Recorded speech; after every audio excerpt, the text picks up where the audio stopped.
For 10 years, this murder had no answers. Detectives reviewed the evidence again and again, but the truth stayed hidden. Because one tiny detail was ignored. A detail so small, it didn't seem important at the time. But 10 years later, that same detail changed everything.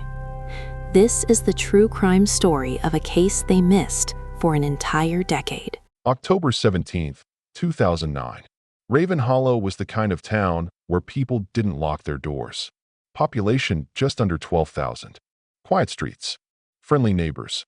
26-year-old Emily Carter lived there her entire life. Emily worked as a pediatric nurse at the local hospital. She was known for her calm personality, her patience with children, and her habit of staying late to help co-workers finish shifts. Friends described her as dependable, predictable, safe, which is why her disappearance made no sense.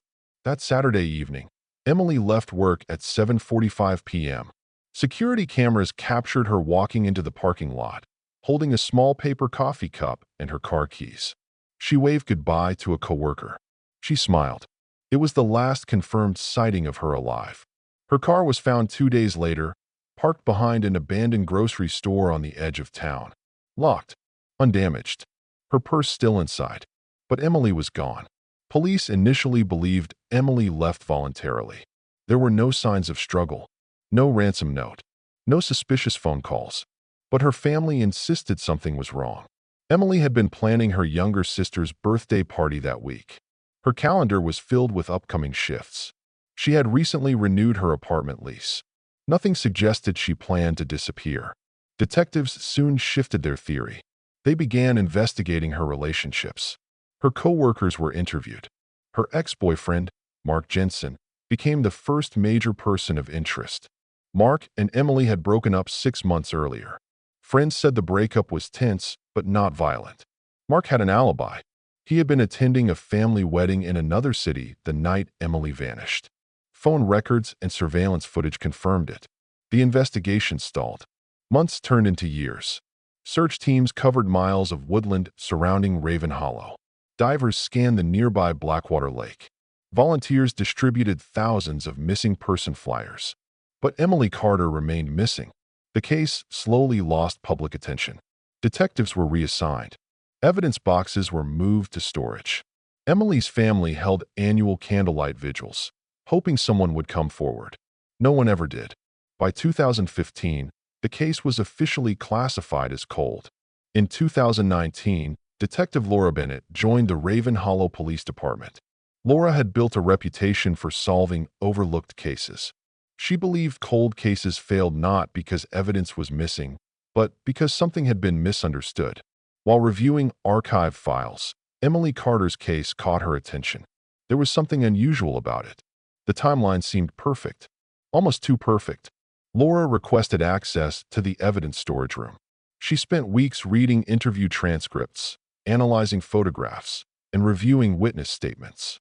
Every detective before her had focused on major evidence. Fingerprints, phone records, surveillance footage. Laura decided to focus on something else. The small details. She returned to the original crime scene, the abandoned grocery store parking lot where Emily's car had been found. The building was boarded up. The asphalt was cracked and covered with weeds. Laura studied the original photographs taken in 2009. One image caught her attention. Emily's car was parked under a broken streetlight. The investigators had documented tire tracks nearby, but dismissed them because they appeared partial and unclear. Laura enhanced the photograph digitally. The tracks weren't random. They showed a distinct pattern, uneven spacing on the right tire. Almost like the vehicle had a damaged suspension or worn tire alignment. It was a minor detail, one that had been dismissed as environmental damage. But Laura felt it meant something. Laura entered the tire pattern into a regional vehicle maintenance database. Thousands of vehicles passed through Raven Hollow over 10 years. Her search produced hundreds of matches. Most were eliminated quickly, but one vehicle stood out. A delivery van owned by a local warehouse employee named Daniel Reeves. Records showed Daniel's van had repeated maintenance issues, specifically uneven tire wear on the right side. More importantly, Daniel had worked night shifts in 2009. His delivery route frequently passed near the abandoned grocery store. Daniel Rees was 34 at the time of Emily's disappearance. Quiet, introverted, no criminal record. He still lived in Raven Hollow. Laura reviewed Daniel's employment records and noticed something strange. Daniel had called in sick the day after Emily disappeared. It was the only sick day he had taken in 7 years of employment. That detail alone wasn't enough for suspicion, but it was enough for Laura to request an interview. Daniel appeared calm when detectives contacted him. He agreed to speak voluntarily. He said he barely remembered that period of time. He claimed he often drove through that area during deliveries. When Laura asked about the tire maintenance records, Daniel grew visibly uncomfortable. His answers became vague. He said he couldn't recall specific repairs. Laura noticed his hands shaking slightly as he spoke. Still, there was no direct evidence linking him to Emily Carter. Not yet. Laura continued investigating Daniel's history. She discovered Daniel had rented a storage unit in late 2009, just weeks after Emily vanished. The unit had been abandoned years later when payments stopped. Police obtained a warrant to search the archived contents still stored by the rental company. Inside, they found old furniture, tools, and a sealed plastic container. Inside the container was a faded hospital ID badge. Emily Carter's badge. Daniel was brought in for questioning again. This time, detectives presented the badge. Daniel initially denied knowing how it got there, but Laura calmly placed the photograph of the tire tracks on the table beside it. She explained how the pattern matched his delivery van, how his route placed him at the scene, how the storage unit connected him to Emily. Daniel's composure broke. He confessed. He said he had seen Emily leaving the hospital that night and followed her. He claimed he intended only to talk to her, but the encounter escalated. He admitted he panicked and disposed of evidence, believing he had erased all traces of the crime.